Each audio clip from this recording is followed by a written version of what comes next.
Hoje pela manhã, queridos irmãos, nós tratamos aqui sobre os atributos de um pai amoroso, baseado na história do pródigo, onde o principal personagem é o pai. Hoje à noite eu quero compartilhar com os irmãos um texto que esta semana em uma ocasião de aula, classe de aula mesmo, tratando sobre algumas temáticas doutrinárias no curso de teologia que eu leciono lá em Garanhuns, foi feita algumas perguntas a respeito desse texto. E sabe aquela coisa que às vezes eu até digo aqui na igreja: irmãos, perguntem, tirem suas dúvidas. É bom, isso nos leva a aprendermos mais. Isso talvez a sua dúvida seja a dúvida de outro. Isso nos instiga a irmos mais além no texto. E aconteceu algo semelhante. Um aluno, então, fez uma pergunta e aí eu fui ilustrar com esse texto. E esse texto falou de maneira tão profunda ao meu coração que eu trouxe uma breve reflexão na Lagoa de São José, quinta-feira. E eu fui tão edificado com o texto, com a palavra, que eu queria compartilhar com os irmãos essa noite. Então, os irmãos que estavam lá na Lagoa de São José na quinta-feira, por favor, não se irritem com o seu pastor. Eu não costumo repetir sermão, mas eu vou repetir algumas coisas e outras coisas não estavam no sermão de quinta, estarão hoje, tá bom? Para animá-los vocês. Minha esposa que sofre com isso, às vezes, quando ela viaja, que eu repito o sermão. Mas, amor, já ouvi esse sermão uma vez. Eu digo, ainda bem que só foi um, imagina se fosse 30, imagina se fosse 40. Eu não costumo repetir muito sermão, não. Mas esse texto falou comigo. E hoje é o Dia dos Pais. Como falamos pela manhã sobre os atributos de um pai amoroso, hoje eu queria falar sobre um momento, apenas um momento da vida de um pai, que inclusive é conhecido como pai da fé. Então vejamos, Gênesis 15, todo o capítulo. Eu estou em Êxodo. Gênesis capítulo 15, verso 1 ao verso 21. Todos acharam? Vamos ler de maneira alternada, queridos. Depois destes acontecimentos, veio a palavra do Senhor a Abrão numa visão e disse: Não temas, Abrão, eu sou o teu escudo, e teu galardão será sobremodo grande. A igreja.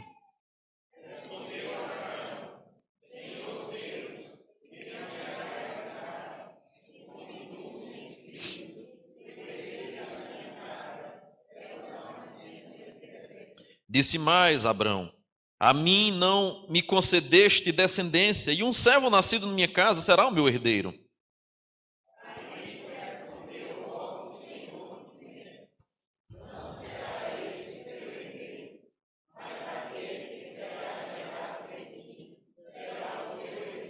Então conduziu-o até fora e disse: Olha para os céus e conta as estrelas, se é que o podes. E lhe disse: Será assim a tua posteridade.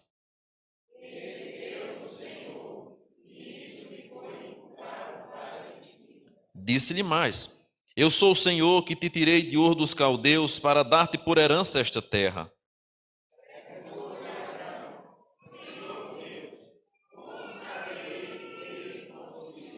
Respondeu-lhe: Toma-me uma novilha, uma cabra e um cordeiro, cada qual de 3 anos, uma rolinha e um pombinho.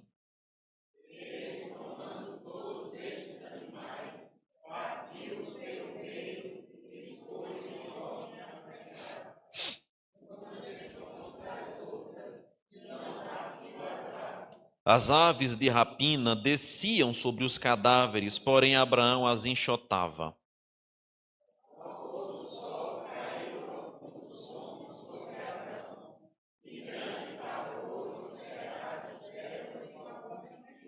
Então lhe foi dito: Sabe com certeza que a tua posteridade será peregrina em terra alheia, e será reduzida à escravidão, e será afligida por 400 anos.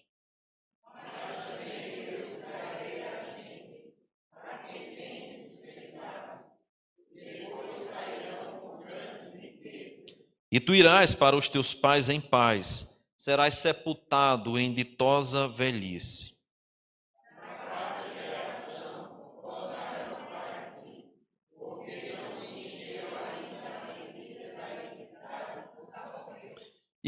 E sucedeu que, posto o sol, houve densas trevas, e eis que um fogareiro fumegante, uma tocha de fogo que passou entre aqueles pedaços.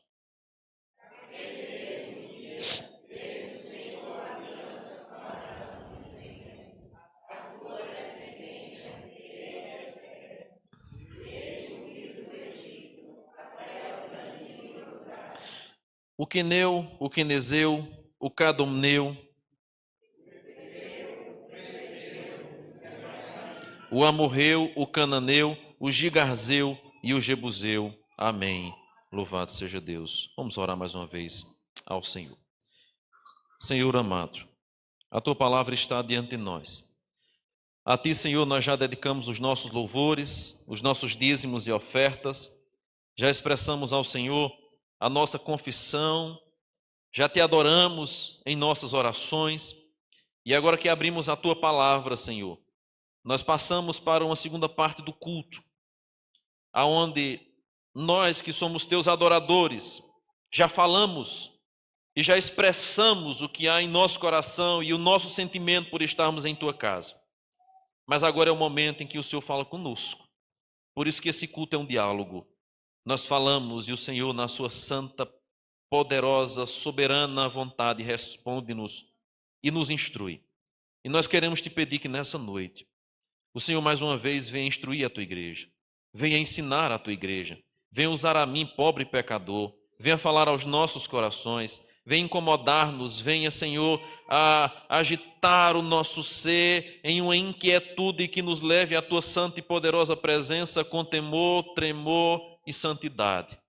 Deus amado, que nessa noite o Senhor venha falar ao nosso coração, mediante o teu Santo Espírito, aplicar a tua palavra em nosso coração. Nós oramos assim, Senhor, se apieda de nós e fala conosco, em nome de Jesus. Amém e amém. Essa é a quarta vez, irmãos, que Deus aparece a Abraão. É a primeira vez que aparece a menção que Deus falou a Abraão e que veio a ele uma visão. Mas não é a primeira vez que Deus fala ou aparece a Abraão. Mas eu queria que você fizesse um rápido exercício comigo. Então, volte sua Bíblia para o capítulo 1 de Gênesis e você vai seguindo as páginas e o contexto até chegarmos no capítulo 15, em um rápido exercício que eu gostaria de falar ou de fazer com você nesse momento, para que a gente chegue no capítulo 15 e entenda por que Deus aparece a Abraão daquela maneira e fala com ele daquela maneira. Eu gosto muito de analisar a história da Bíblia Sagrada, a história do Gênesis e o relato dos primeiros acontecimentos na face da terra, no primeiro livro da Bíblia Sagrada, como sendo uma grande montanha russa. Eu nunca andei em montanha russa. Não tenho a mínima vontade de andar, porque somente aquelas barcas já me dão uma angústia terrível. Mas eu sei que a montanha russa ela é conhecida pelos seus altos e baixos. Quando o indivíduo está lá em cima e de repente ele despenca de alto a baixo, aquela sensação de frieza no estômago, de angústia nos pés, aquela sensação de pura adrenalina é o que movimenta o desejo de muitos passearem numa montanha russa. E a história da Bíblia Sagrada, em certo sentido, parece uma montanha russa. Nós vamos perceber que a história tem altos e baixos em sua narrativa. Então veja que no capítulo 1 de Gênesis, verso 1, Deus cria os céus e a terra. E o verso 2 começa de maneira muito plana, muito sem graça, aquela coisa lenta. Imagine o carrinho ou a montanha-russa, o percurso que você vai fazer na montanha-russa apenas no início. Diz o texto que a terra estava sem forma e vazia, e havia trevas sobre a face do abismo, e o Espírito de Deus pairava por sobre a face das águas. Há uma quietude aqui, só sombras, espessas trevas, aquela coisa, nada demais. Mas aí diz o texto que o Espírito de Deus pairava sobre a face das águas. É como que agora o movimento começasse a aumentar. Veja agora capítulo 1, verso de número 31, que Deus vai concluir a obra da criação e ele vai criando. Primeiro dia, Gênesis, versículo 5, segundo dia, versículo 8, terceiro dia, versículo 13, quarto dia, versículo 19, quinto dia, versículo 22. E aí Deus vai criando todas as coisas, e aí nós chegamos no versículo de número 25, Deus cria todos os animais, Deus termina a obra da criação, ou quase termina a obra da criação, chega o versículo 26, Deus agora diz, agora é hora de fazer a coroa da criação, façamos o homem, a nossa imagem, a nossa semelhança. O passeio começa a ficar interessante. A montanha começa a aparecer, a surgir, e o verso 31 diz-nos que viu Deus que tudo quanto fizer, e eis que tudo era muito bom. Agora sim, agora nós estamos entrando na montanha. As coisas estão começando a ficar acaloradas. Agora já é possível sentir uma sensação diferente. Deus viu que tudo era muito bom. Verso 8 do Gênesis capítulo 2 diz que Deus planta um jardim. E agora pega o homem que ele havia feito e coloca esse homem no jardim. Ele é criado fora do jardim e é colocado no jardim. Verso de número 18 do capítulo 2 de Gênesis, nós terminamos com uma leve descida na montanha. Diz o texto, após essa inclinação vertical de que viu Deus que tudo era muito bom, o homem está só. Não é bom que o homem esteja só. Agora, nós vamos encontrar a história como que descendo mais uma vez, porque há um vazio, há uma solidão, a solidão do homem, que logo em seguida é mais uma vez preenchida, ou que agora vai ser preenchida com a criação da mulher. Então pense bem na estrutura da montanha russa, porque há subidas altas e há descidas muito íngremes, mas há leves subidas e leves descidas. É exatamente assim que acontece. O texto dá uma leve descida e depois logo sobe de novo, porque Deus cria a mulher. E o versículo de número 25 de Gênesis 2 termina dizendo que eles estavam nus e não se envergonhavam. Maravilha divina. Deus cria a mulher, apresenta ao homem e o homem faz, nossa, essa é carne da minha carne, é osso do meu osso. E lhe deu o nome de Eva.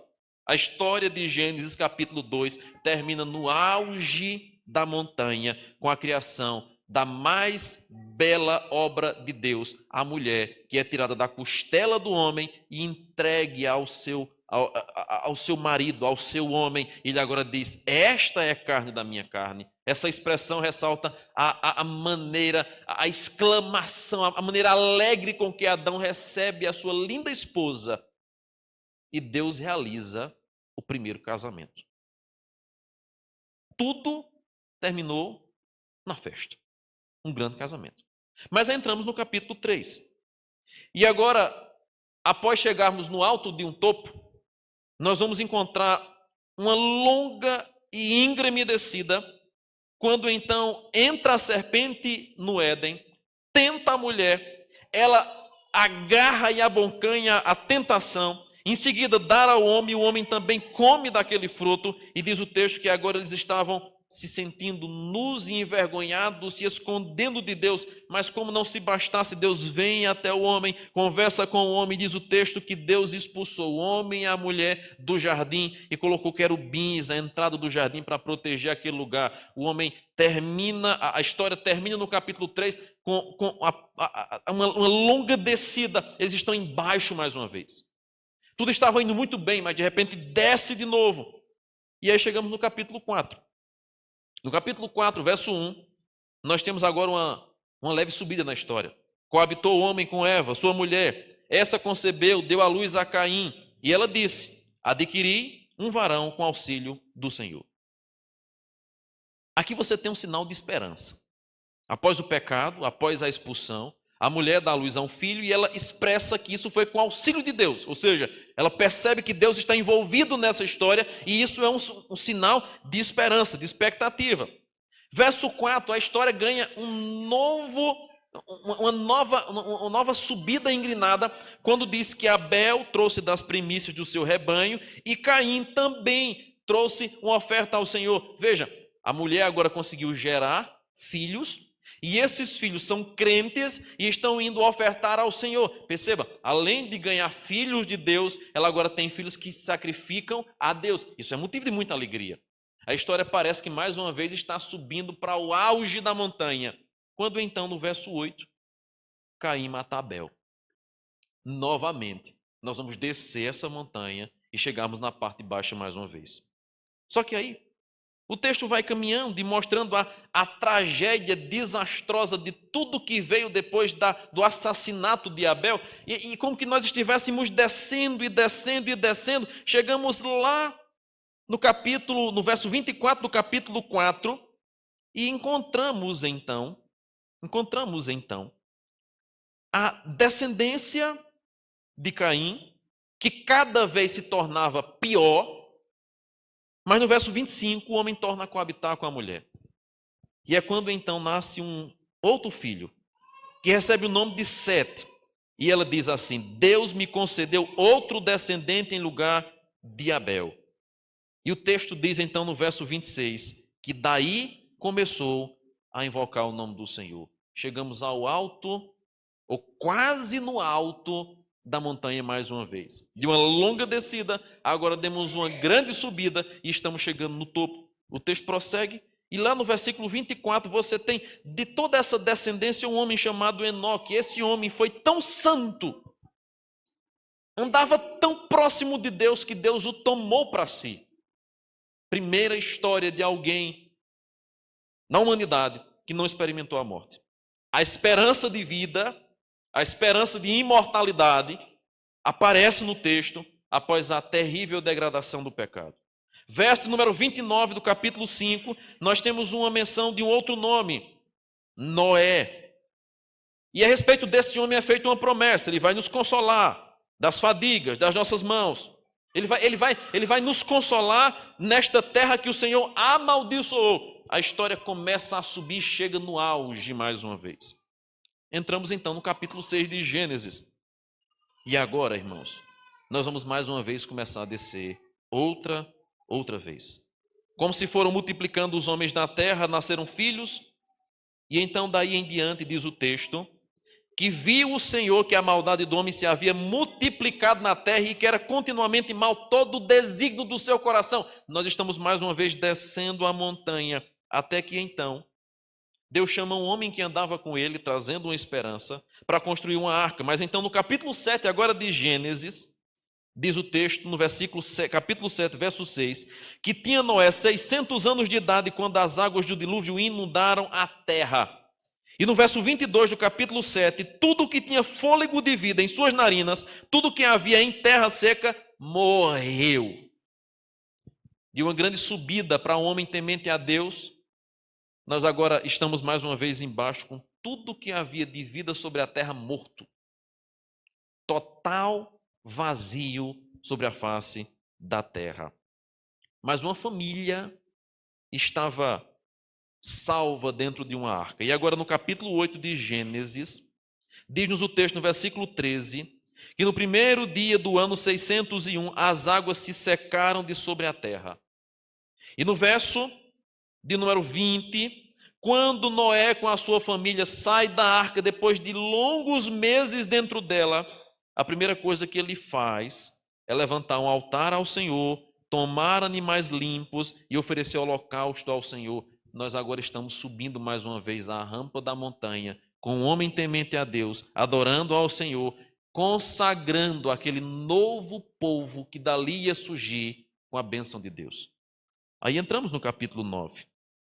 Há uma multiplicação, há bênçãos sem fim sobre essa nova geração, mas a partir do verso 20 nós temos um problema. Diz o texto que Noé passou a plantar uma vinha, bebeu vinho, se embriagou e se colocou nu dentro da sua tenda, e seu filho vê a sua nudez. É quando então no versículo 25 ele vai dizer: maldito seja Canaã, seja servo dos servos de seus irmãos, a seus irmãos. Aqui você começa a perceber que a família perfeita, restaurada, salva pelo Senhor, vai enfrentar agora um novo dilema. Uma maldição é dada sobre um daquela família. E entramos então no capítulo 11. Capítulo 11, a ladeira é maior. Porque os homens começaram a se engrandecer e quiseram construir uma cidade que chegasse aos céus. E diz o texto que no versículo 8 de Gênesis 11, Deus dispersou pela superfície da face da terra todos os homens, confundiu a língua desses homens e eles cessaram de construir aquela torre. Terminamos a história de Gênesis capítulo 11 na parte mais baixa da montanha.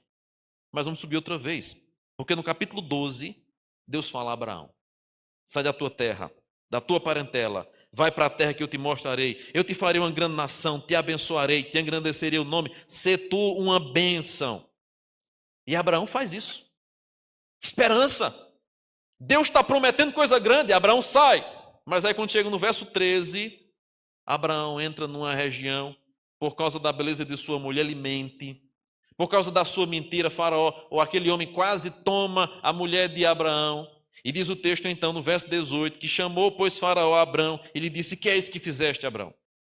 Quase que você iria lançar maldição sobre nós. Saia daqui, leve bens, mas saia de nossa presença. Não nos amaldiçoe o seu Deus por causa dessa situação. Chegamos então no capítulo 13, irmãos. E no capítulo 13, nós vamos encontrar também Abraão, no verso 4, invocando outra vez ao Senhor. E agora, diz-nos o texto que Deus fala com Abraão outra vez. Verso 14 do capítulo 13, disse o Senhor a Abraão, depois de Ló se separou dele: ergue os olhos e olha, desde onde estás, para o norte, para o sul, para o oriente e para o ocidente. Tudo isso que você vê é seu. Você percebe que a história, mais uma vez, dá uma leve erguida, uma leve subida. Até que então, no verso 2 do capítulo 14 agora, uma guerra surge no meio disso. Aparentemente, Abraão estava muito bem, obrigado. Muitos bens, muitas posses. As posses de Abraão se multiplicavam, as posses do seu sobrinho Ló também se multiplicavam. A terra não suportava mais eles se dividem, não por rixa, mas porque não tinha campo, não tinha pastagem para tanto animal. Eles se separam.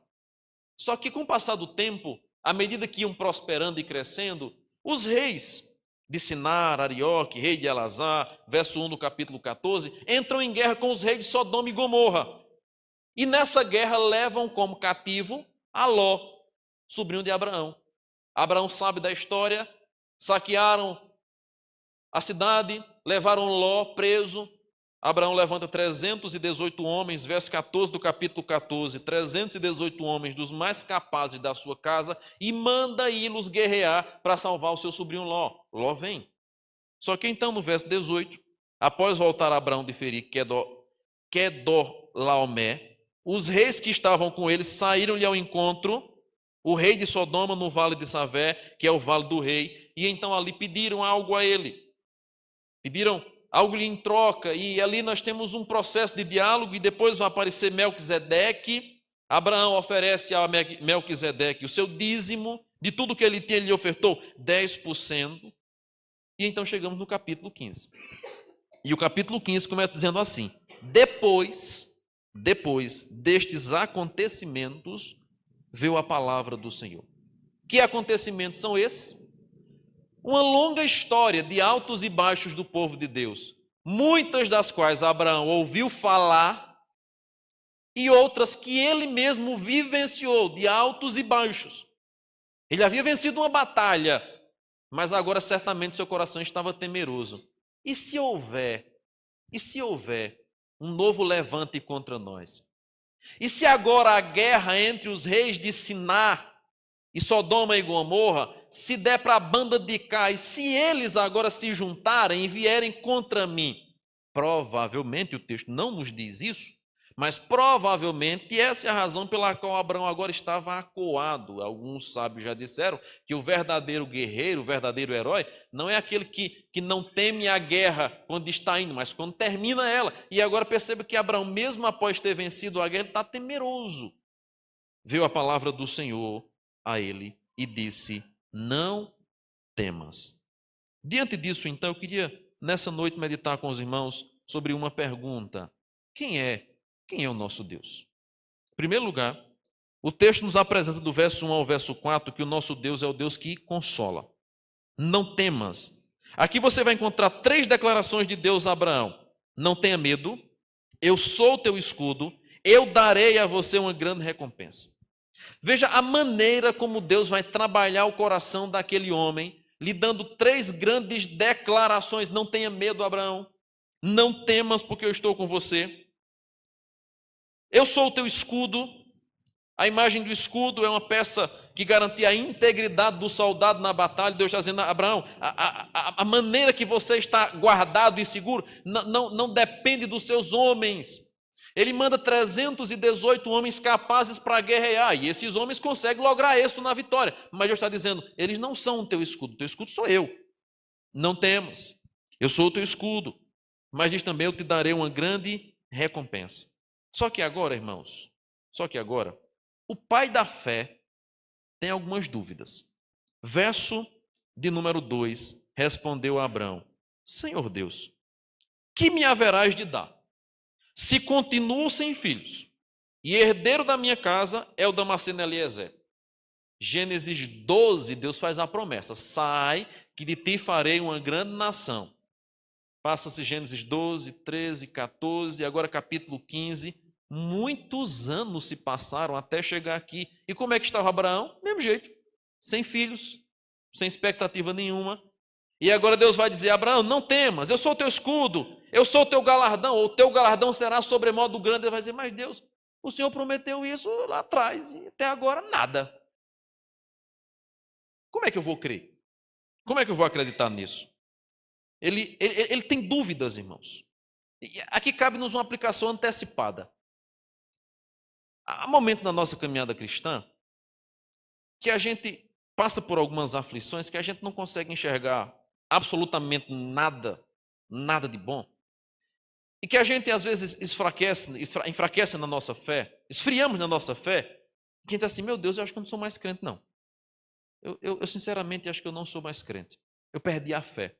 Eu já conversei com muitas pessoas dizendo assim, pastor, eu não sei o que está acontecendo, mas eu não consigo mais ter fé. Será que eu sou crente em verdade? Deixa eu dizer uma coisa a você. Se Abraão, que é chamado o pai da fé, teve dúvidas na sua trajetória, não angustie sua alma quando, na sua frágil e débil firmeza na fé, você duvidar de alguma coisa.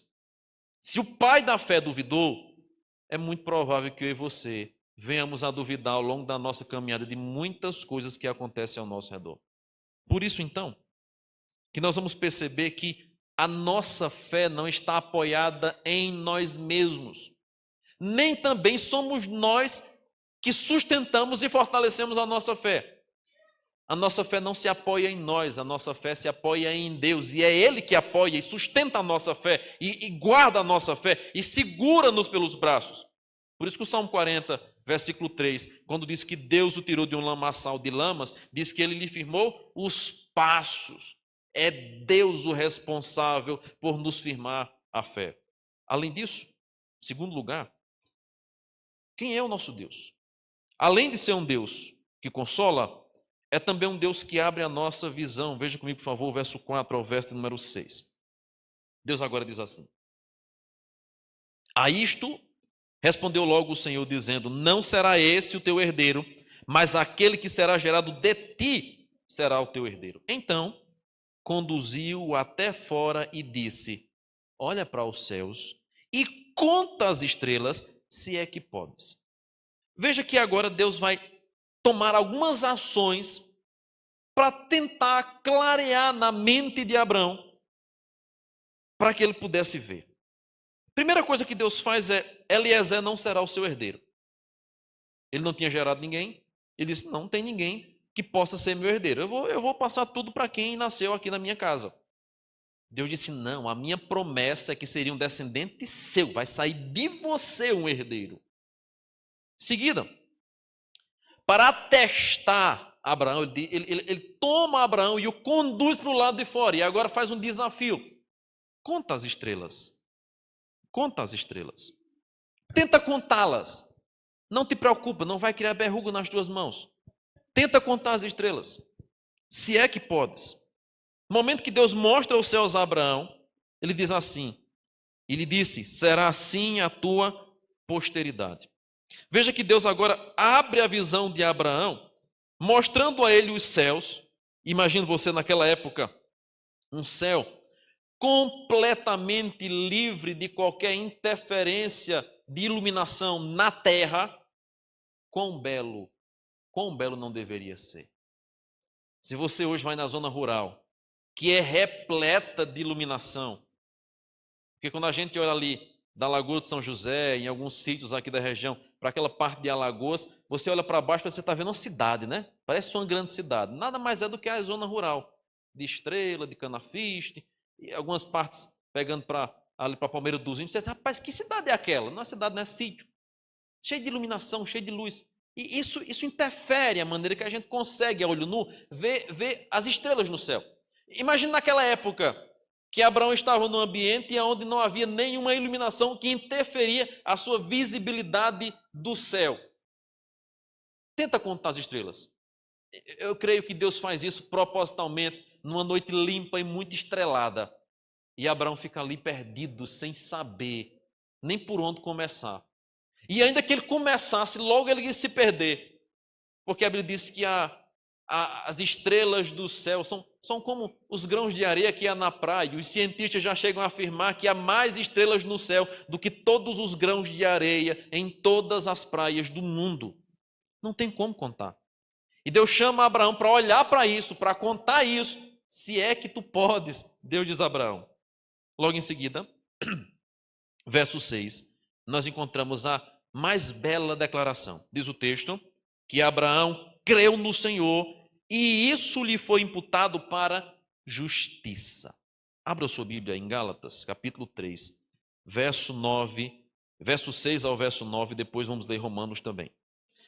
Nós vamos encontrar Paulo interpretando essa ocasião que acontece com Abraão. E aqui Paulo vai inclusive falar sobre o que nós tratamos no domingo passado na nossa EBD. A procedência dos eleitos, a maneira como salvos haverão de se chegar ao Senhor. Gálatas 3, versos 6 a 9. E é o caso de Abraão, que creu em Deus, e isso lhe foi imputado para a justiça. Sabei, pois, que os da fé é que são filhos de Abraão. Ora, tendo a Escritura previsto que Deus justificaria pela fé os gentios, pré-anunciou a Abraão o Evangelho. Em ti serão abençoados todos os povos, de modo que os da fé são abençoados com o crente Abraão. Veja agora Romanos capítulo 4, verso de 1 a 5. Romanos capítulo 4, verso de 1 a 5. Paulo diz assim: que, pois, diremos ter alcançado Abraão, nosso pai, segundo a carne? Porque se Abraão for justificado por obras, tem de se gloriar, porém não diante de Deus. Pois que diz a Escritura? Abraão creu em Deus e isso lhe foi imputado para a justiça. Ora, ao que trabalha, o salário não é considerado como favor, e sim como dívida. Mas ao que não trabalha, porém crê naquele que justifica o ímpio, a sua fé lhe é imputada como justiça. Agora veja o verso 18 e 20. Abraão, esperando contra a esperança, creu, para vir a ser pai de muitas nações, segundo lhe fora dito. Assim será a tua descendência, e sem enfraquecer na fé, embora levasse em conta o seu próprio corpo amortecido, sendo já de 100 anos e a idade avançada de Sara. Não duvidou, por incredulidade, da promessa de Deus, mas pela fé se fortaleceu, dando glórias a Deus. Veja como que a justificação pela fé abre a maneira como que nós entendemos o modo operante de Deus salvar o seu povo. Não é pelas obras. Abraão não foi justificado por obras. E Paulo vai dizer isso. Se o homem fosse justificado pelas suas obras, ele apenas estaria sendo pago por algo que fez. Ou seja, a salvação não depende do que eu faço. Dizem os arminianos: creia em Deus e pratique a justiça para que você seja salvo, como se isso fosse algo que procedesse do homem. Mas a Bíblia diz: se o homem consegue, com o seu trabalho, se chegar a Deus, creia em Deus, então Deus não está fazendo favor nenhum a ele, apenas está lhe pagando um salário, porque quem trabalha é digno do seu salário. Mas se Abraão não trabalhou em nada para isso, se ele não fez nada para que merecesse isso, ele apenas creu, a Bíblia então vai nos mostrar que ele foi justificado não pela sua obra, mas pela sua fé. Por causa disso, então, por meio da fé de Abraão, nós vamos perceber claramente Deus agora abrindo a sua visão. Deus escancara os seus olhos que até então estavam embaçados diante da demora, ou a aparente demora, no cumprimento da promessa de Deus de que ele teria uma descendência. Mas diz o texto que ele creu. E mesmo já amortecido na carne, ele creu, conforme diz Paulo, capítulo 4, Romanos 4, esperando contra a esperança. Abraão olhou para o seu corpo e disse, daqui não sai mais nada não. Já estou velhinho demais. Não tenho mais jeito não. Mas Deus disse que faria, eu vou crer contra a esperança. Quem é o nosso Deus? Quem é o nosso Deus? Ele é o Deus que nos consola quando nós estamos abatidos, angustiados, temerosos. Ele é o Deus, queridos irmãos, que abre a nossa visão para que nós possamos ver o seu poder, para que nós possamos ver o seu agir, para que nós possamos contemplar a sua bondade, para que nós possamos ver a sua presença. Ele abre a nossa visão. Mas, em terceiro lugar, o nosso Deus também é um Deus de aliança.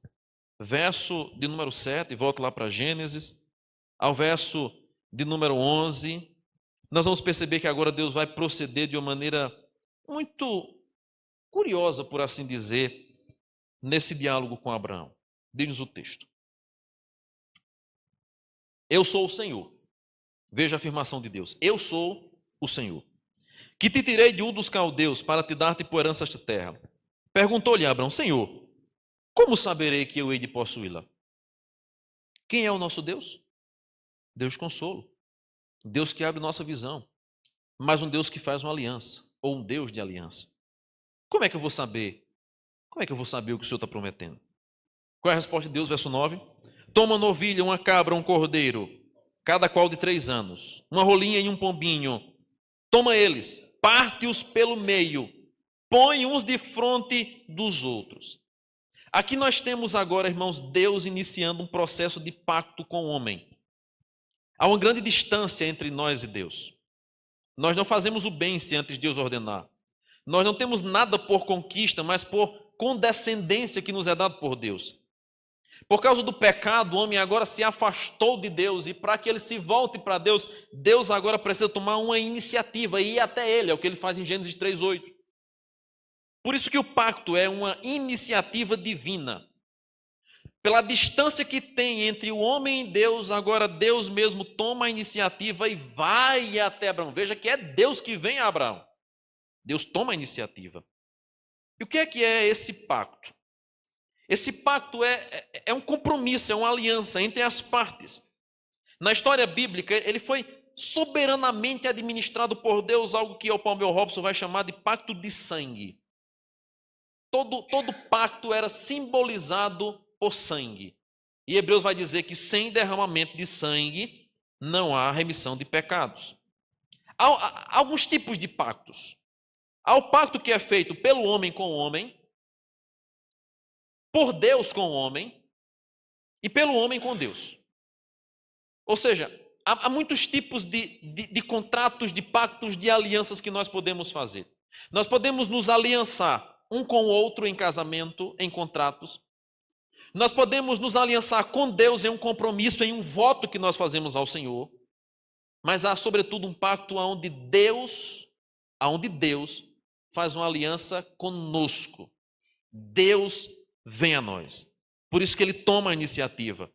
E é curioso porque no verso de número 5, Deus conduz essa aliança de tal maneira que ele chama Abraão e conduz-o até fora. Veja, a condução da aliança ela é feita por Deus. Ele conduz a aliança. E agora ele vai dizer, coloca os animais de maneira separada, um de frente para o outro. O que significa isso, irmãos? Cortar os animais ao meio, com exceção dos pássaros, cortar o animal aos meios, separar as partes. Imagine você aqui na igreja, parte dos animais de um lado, a parte frontal dos animais do outro lado.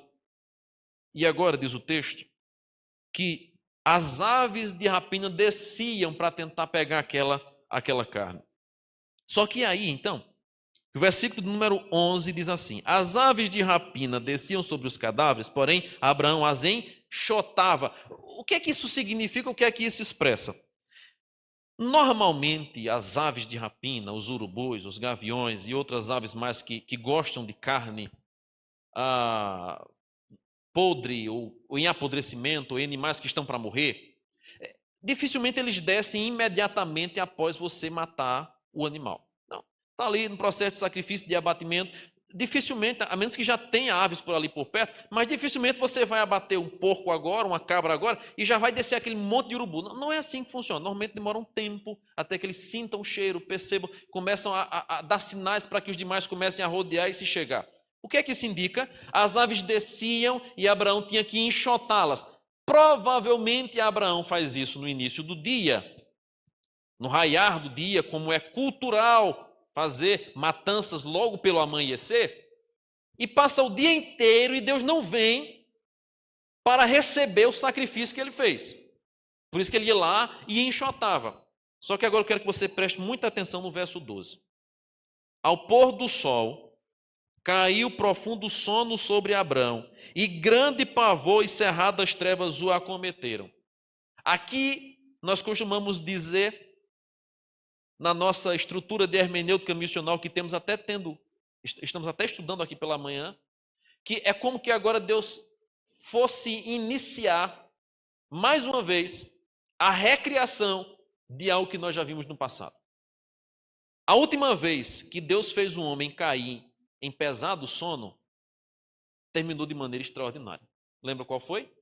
Quando Deus resolveu fazer a mulher da costela de Adão. Ela estava se sentindo só. Não é bom que o homem esteja só. E Deus lhe fez cair em profundo sono. E quando ele acorda, já estava feita aquela obra. A mesma coisa vai acontecer aqui agora.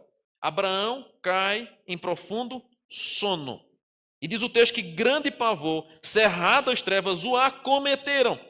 Então lhe foi dito: sabe com certeza. Deus entra em aliança com Abraão, e nessa aliança com Abraão, Deus agora vai fazer uma outra afirmação a respeito de quem ele é. Ele é o Deus que consola-nos, ele é o Deus que abre a nossa visão, é o Deus que faz conosco a aliança, mas é, em quarto e último lugar, o Deus fiel para cumprir tudo aquilo que diz. Por isso que do verso 12 ao verso 17, nós vamos encontrar essa perspectiva. Sabe com certeza. Saiba disso. Saiba disso. E qual foi então o procedimento? Do versículo de número 17 em diante, diz que posto o sol, houve densas trevas, e eis que um fogareiro fumegante e uma tocha de fogo que passou entre aqueles pedaços, naquele mesmo dia, fez o Senhor com Abrão, aliança com Abrão, dizendo: a tua descendência dei esta terra.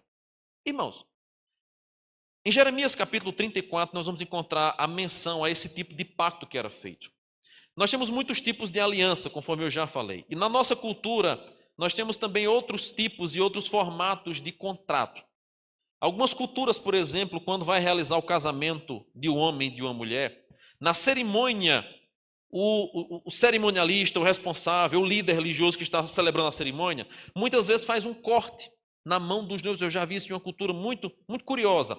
O casal se apresenta perante o líder religioso que vai fazer a celebração, e quando eles vão selar a união de casamento, vem um líder com um bisturi e corta a mão do homem, em seguida corta a mão da mulher e une perante todos para simbolizar uma aliança.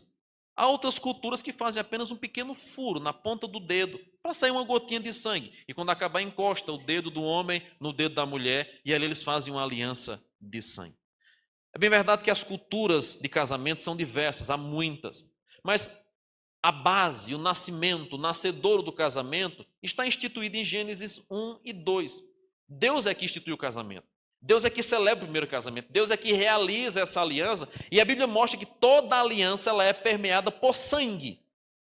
Agora, Abraão mata os animais, divide-os ao meio, como forma de uma aliança que era muito praticada naquela época. Quando duas pessoas queriam entrar em aliança, elas matavam um cordeiro, colocavam uma parte para o lado, uma parte para a outra, e passavam pelo meio do animal para assumirem um compromisso. E ao passarem pelo meio do animal, o que é que eles estavam simbolizando?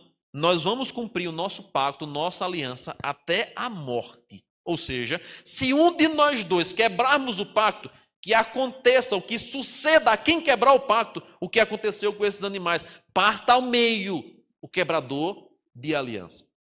Mas aí veja, quando Deus manda Abraão fazer isso, chegou o fim da tarde, ele caiu em profundo sono.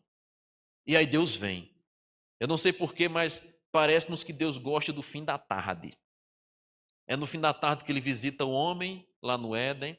É no fim da tarde que ele visita Abraão aqui. É no fim da tarde que Cristo vai aparecer aos discípulos no caminho de Emaús, Lucas 24. É no fim da tarde que ele aparece aos discípulos reunidos no cenáculo, em João 19, em João capítulo 20, uma segunda vez. Ele gosta do fim da tarde. Fim da tarde, irmãos, é aquele horário onde a luz do sol afraca e, ao mesmo tempo, as luzes dos ambientes não conseguem dar sua total claridade a algo que cientificamente é explicado no horário que, se você estiver, por exemplo, dirigindo, você vai perceber. Há um horário no fim da tarde que nenhum farol consegue dar a claridade que você deseja.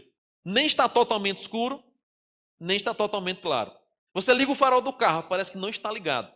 E você fica tentando visualizar melhor a pista, mas há algo que acontece nesse horário, e eu já vi uma vez uma pesquisa falando sobre essa questão, cientificamente explicando por que nós temos essa percepção, que a Terra fica ensombrada.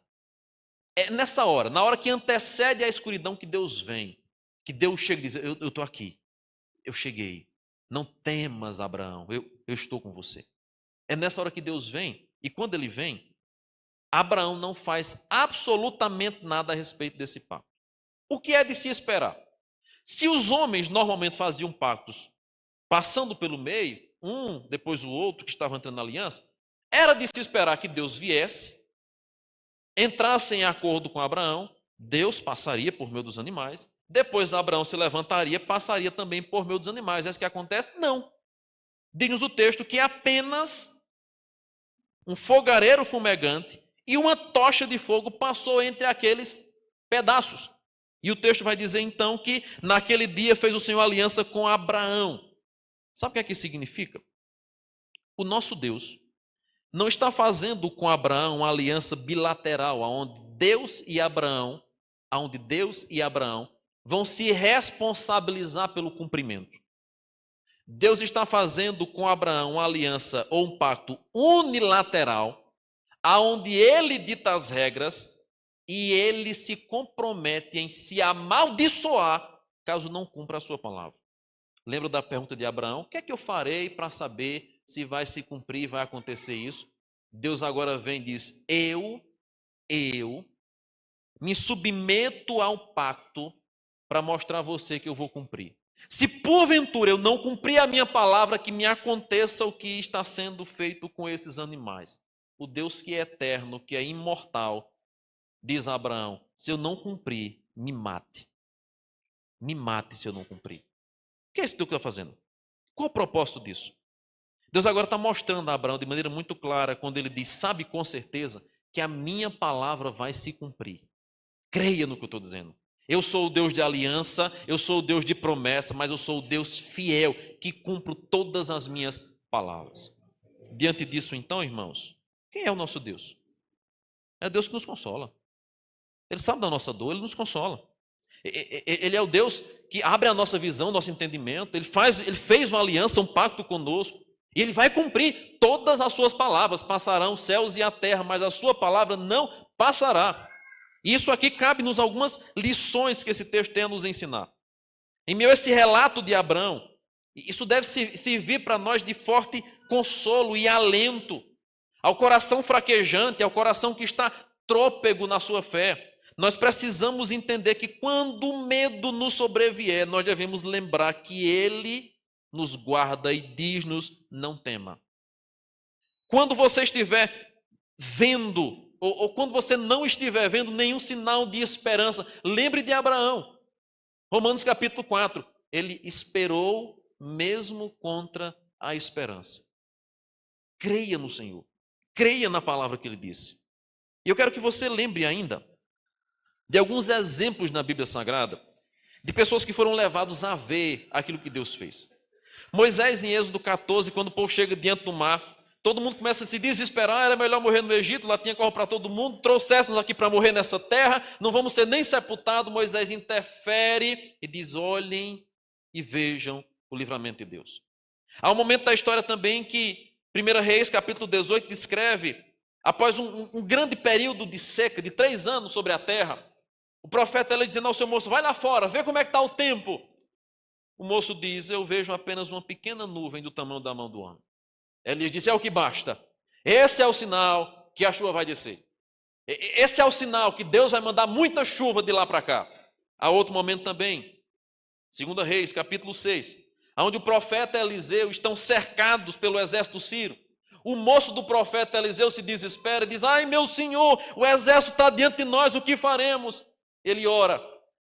E ele quando ora sobre aquele rapaz, ele abre os olhos e ele vê um exército poderoso, cavalos, homens de guerra, valentes e poderosos por trás do monte lhe protegendo. Veja aqui, o nosso Deus é aquele que abre a nossa visão.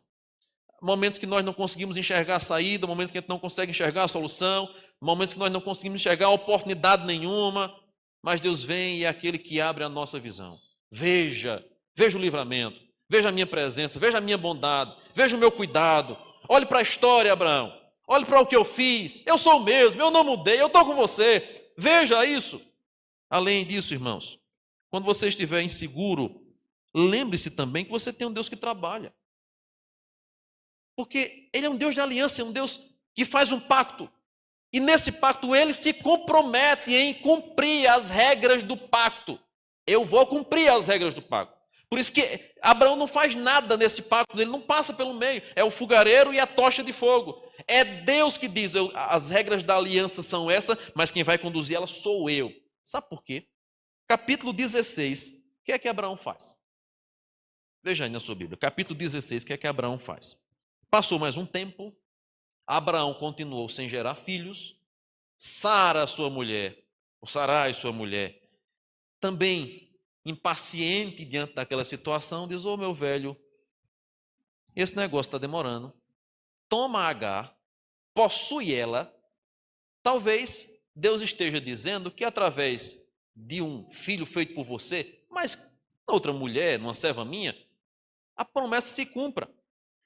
Se Abraão, porventura, tivesse passado por meio daqueles animais, ao tomar ou a possuir Agar no capítulo 16, ele seria morto, irmãos.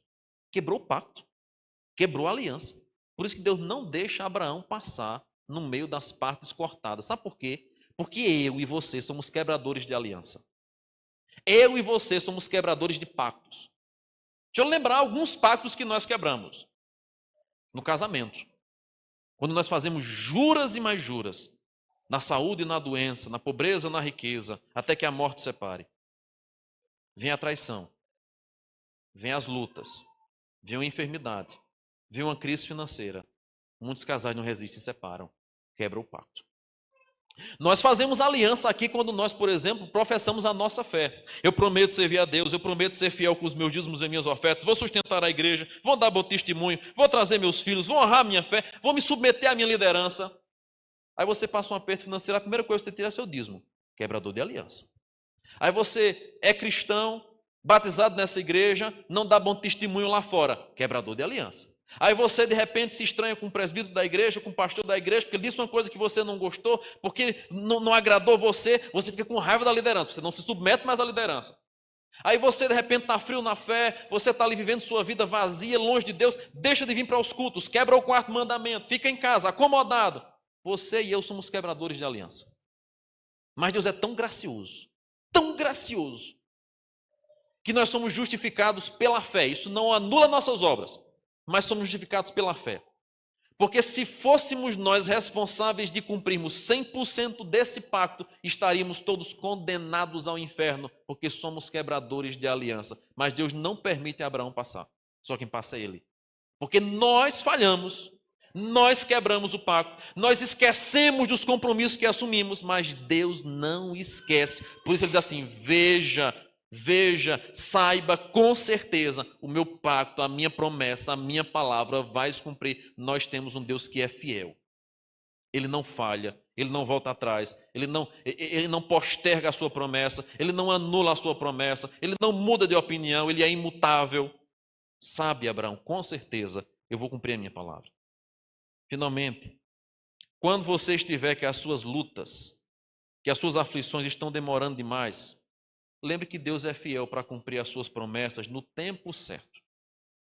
Abraão quis se adiantar, irmãos, e nós somos apressados demais. Nós queremos que Deus responda a nossa oração e nossa aflição assim, ó. Muitas vezes nós queremos que a nossa fé seja um fast food. Conhece um fast food? Ou melhor dizendo, um drive-thru.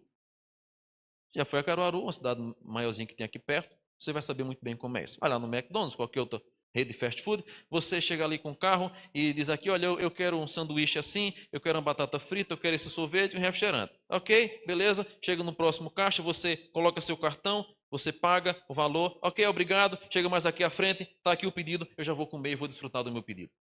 Às vezes nós nos comportamos assim na fé, né? Deus, olha, eu estou precisando disso aqui. Sim, Senhor, e agora? E aí, tá aqui? O que é que eu preciso fazer? Eu vou pagar o preço, tá bom? Então eu vou fazer um jejum aqui de 8 horas por dia, uma semana de jejum. Não, eu vou dar uma oferta dobrada, Senhor. E aqui eu chego e digo, Senhor, e aí, já está pronto o meu pedido? Nós tratamos da nossa fé como se fosse um drive-thru. A gente pede, a gente paga alguma coisa e chega lá na frente de Deus, e agora, me dá, eu estou com pressa, ligeiro, não demora não, me dá logo, me dá logo. Abraão achou que Deus estava demorando, porque as aves estavam descendo, e cadê Deus chegar? Mas Deus espera chegar ao fim da tarde, na hora da escuridão, quando as trevas começavam a se apossar da terra, que Abraão já estava caindo no sono, para dizer, ei Abraão, eu não demorei, eu não atrasei, eu não esqueci do que eu disse a você, apenas estou chegando na hora exata, porque eu sou o Deus que faço uma aliança, que faz promessa, mas que sou fiel em cumprir todas as minhas promessas. Irmãos, quando você falhar, quando você fraquejar, quando você estiver querendo esmorecer na sua fé, eu já orei tanto, eu já pedi tanto, Deus, e nada acontece, lembre, o nosso Deus é fiel para cumprir sua palavra. Ele vai chegar na hora certa. Ele não se esqueceu de nós. Ele luta, ele intercede pelos seus. Ele trabalha por aqueles que nele esperam. Ele é o nosso Deus. É o Deus que nos consola, é o Deus que abre nosso entendimento, é o Deus que faz uma aliança conosco, mas é o Deus que é fiel. Mesmo quando você é infiel para com Ele, Ele continua sendo fiel, porque Ele não nega a sua natureza. Nós dependemos dEle. Precisamos apoiar nossa fé nele. Precisamos viver uma vida para Ele. Não devemos quebrar as alianças na desculpa de que Deus vai me justificar de todo jeito, não. Mas por causa da fidelidade dEle, nós devemos buscar ser mais fiéis a Ele em todas as áreas de nossa vida. Esse é o nosso Deus. É o nosso Deus. O Deus de Abraão, o Deus de Isaac, o Deus de Jacó, que é meu Salvador, que é seu Redentor e que está aqui em nosso meio essa noite, fortalecendo nossa fé, animando nosso coração, revigorando a nossa alma, despertando você que está em casa frio na fé há tanto tempo, cumprindo todas as promessas que um dia você fez aqui. Ele está aqui, hoje, agora, sondando nossa mente e nosso coração. Fique de pé, vamos orar a esse Deus e vamos restabelecer com Ele uma aliança, um compromisso. Senhor amado, muito obrigado pela Tua palavra. Muito obrigado porque um dia o Senhor fez conosco uma aliança. E essa aliança o Senhor, por ser fiel, por ser poderoso, não quebra, não mente, não atrasa, não volta atrás. Mesmo quando somos infiéis, Tu permaneces o mesmo, Senhor. Tu és fiel a Ti mesmo. Tu és fiel à Tua promessa, Tu és fiel à Tua palavra. E nós desfrutamos disso na nossa vida porque sentimos, percebemos, visualizamos o Teu cuidado, o Teu agir. Oh Deus amado, tem misericórdia de nós, somos pecadores, Senhor. Somos quebradores de votos, quebramos compromissos, esquecemos, ó Deus, os compromissos. Jogamos de lado a aliança, o pacto. Oh Deus amado, tem misericórdia de nós. Tu és o nosso bom pastor, Tu és o nosso resgatador, Tu és o Deus de toda graça, de toda misericórdia. Deus não nos ampara. Ajuda o Teu povo, fortalece-nos a fé, aviva em nosso coração a esperança, para que assim como Abraão possamos crer mesmo contra a esperança. Ó Deus amado, que nessa noite a tua presença gloriosa, que a tua presença poderosa, que é manifesta em nosso meio, que é sentida aqui nesse lugar, possa, ó Deus, passar nesse instante em cada um dos irmãos que estão aqui e aqueles que estão em casa nos acompanhando pela transmissão, despertando-nos em nós um desejo de assumirmos mais uma vez uma aliança contigo, de voltarmos, ó Deus, ao princípio, ao começo de tudo, voltarmos ao primeiro amor, às primeiras obras, reafirmarmos a nossa fé, reafirmarmos a nossa esperança, animarmos o nosso coração, vibrarmos, ó Deus, na expectativa de vermos o teu agir, de vermos a manifestação do teu poder, de vermos a ação do teu Santo Espírito libertando vidas, corações. Ó Deus amado, quantas e quantas vezes nós estamos dormindo, estamos fracos, estamos ali na sonolência espiritual, achando que não haverá mais nada, não acontece mais nada, Deus está tardando. Ó Deus amado, que nessa noite o Senhor avive essa igreja e nos faça ver que na hora certa, no momento certo, todas as promessas se cumprirão. Seja na vida dos nossos pais, seja na vida dos nossos filhos, seja na vida do nosso vizinho, dos nossos familiares, do nosso cônjuge, seja para conosco mesmo, na hora certa, o Senhor haverá de cumprir todas as promessas. Dai-nos fé para nós que somos homens de pouca fé, para crermos na Tua promessa, na Tua palavra, no Teu poder. Nós oramos assim, pedimos isso em nome de Jesus. Amém e amém.